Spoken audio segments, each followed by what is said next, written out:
little bit more.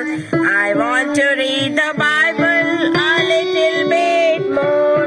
A little bit, a little bit, a little bit more.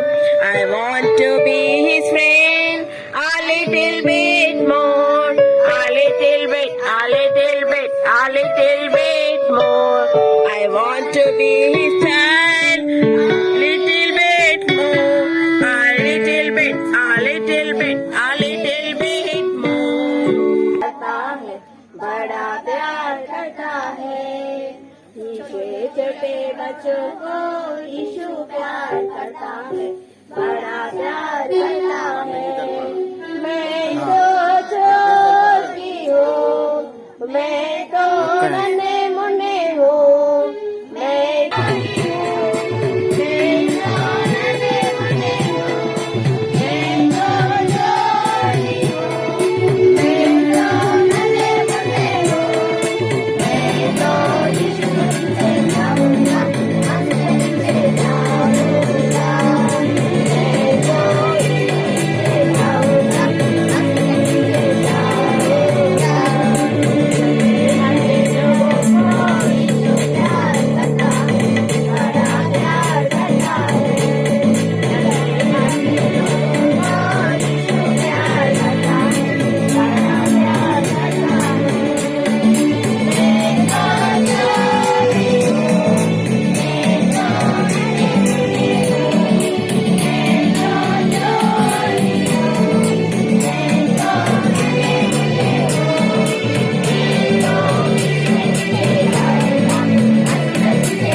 చేతులు కాళ్ళు దేహమంతా యేసు కోసమే పరిశుద్ధత నాకీయుమా పరిశుద్ధత నాకీయుమా పాటలు పాడి నాట్యమాడెదం పాటలు పాడి నాట్యమాడెదం మెస్సయ్యా అని మరి రాజు వస్తాడు మన కోసము మరి మనల్ని పరిపాలిస్తాడు అని చెప్పేసి వాళ్ళు ఎదురు చూస్తూ ఉన్నారంట.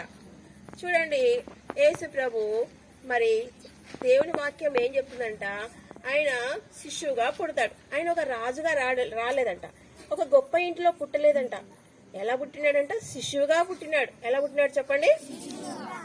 శిష్యుగా పుట్టినాడు. చిన్న పసిబాలుడుగా వచ్చాడనమాట. చిన్న పసిబాలుడుగా ఎక్కడ పుట్టినాడంట? యూదా బెత్లెహేములో. ఎక్కడ చెప్పండి? యూదా బెత్లెహేములో. మనం చదువుకున్నాం కదా, ఏలైనగా మనకు శిశువు పుట్టెను, మరి ఆయన మీద ఇట్లా రాజ్యభారము ఉండును కదా. ఆయన ఎవరంట? ఆశ్చర్యకరుడు అంట. ఎవరంట చెప్పండి? ఆశ్చర్యకరుడు. ఆశ్చర్యకరుడు అంటే ఆశ్చర్యమైన కార్యాలు చేస్తాడు కదా. ఎవరికి అర్థం కాదు కదా ఆశ్చర్య కార్యాలు. ఆలోచనకర్త. మరి ఎవరంట ఆయన? ఆలోచనకర్త, బలవంతుడగు దేవుడు. 91వ కీర్తన నేను చదువుతున్నాను చూడండి. ఆడ ఒక మాట,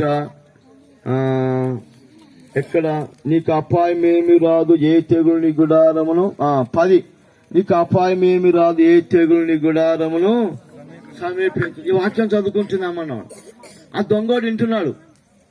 దొంగను చూసి నీ భయపడుతుంది, గజ గజ గజ వణుకుతా ఉంది. ఎంటని వాక్యం చదువుతుంటే వాని హృదయం ఏమైపోయిందంట, అరే ఇంట్లో దేవుడు ఉన్నారా, వీళ్ళు క్రైస్తవులు, ఈ వాక్యం ఉంది, ఇప్పుడు నేనేం చేయాలంటే ఈ ఇంటి నేను దొంగతనము చేయకూడదు అనుకున్నాడు. చెప్పండి ఏమనుకున్నాడ? ఈ ఇంట్లో దొంగతనం నేను చేయకూడదు అనుకున్నాడు. ఇంకా ఆమె దగ్గరికి వచ్చేసి అమ్మా అని చెప్పి భయపడగాకు, నేను చిన్నప్పుడు కూడా ఈ 91 కీర్తన చదువుకున్నాను, మా పాప ఈ వాక్యం నేను చదువుతున్నాను, కానీ నేను మార్గం తప్పిపోయి ఇప్పుడు దొంగతనానికి అలవాటు పడినాను. ఎప్పుడో చిన్నప్పుడు చదువుకున్న వాక్యం ఇప్పుడు నువ్వు చదువుతున్న గుర్తు వచ్చింది, నువ్వేం భయపడగాక అని చెప్పేసి వాడు కట్టి వాడు పక్కన పడేసి ఇంకా దొంగతనాన్ని మానుకున్నాడు అంటాడు. బైబిల్ వాక్యం ఏం చేసింది చెప్పండి? ఇప్పుడు వాళ్ళని జీవితాన్ని మార్చేసింది. చేతులు కలుకొని చెప్పినా నేను మళ్ళీ చెప్పాను, చేతులు కలుకొని వాళ్ళ జీవితం మార్చేసింది. తర్వాత ఆ కుటుంబంలో ఆమె ఒంటరిగా ఉంది కదా, ఆమెను కూడా కాపాడింది. వాక్యం ఏం చేసింది? ఇద్దరిని కాపాడిందా లేదా? బైబిల్ బైబిల్ మీరు చదువుకుంటుంటే, బైబిల్ మీరు చదువుతున్నప్పుడు రాత్రి గాని పగులు గాని చదివితే మీ కుటుంబాలను కాపాడలేదు దేవుని వాక్యమే. కనుక వాక్యాన్ని మీరు ఎప్పుడు కూడా అశ్రద్ధ చెంది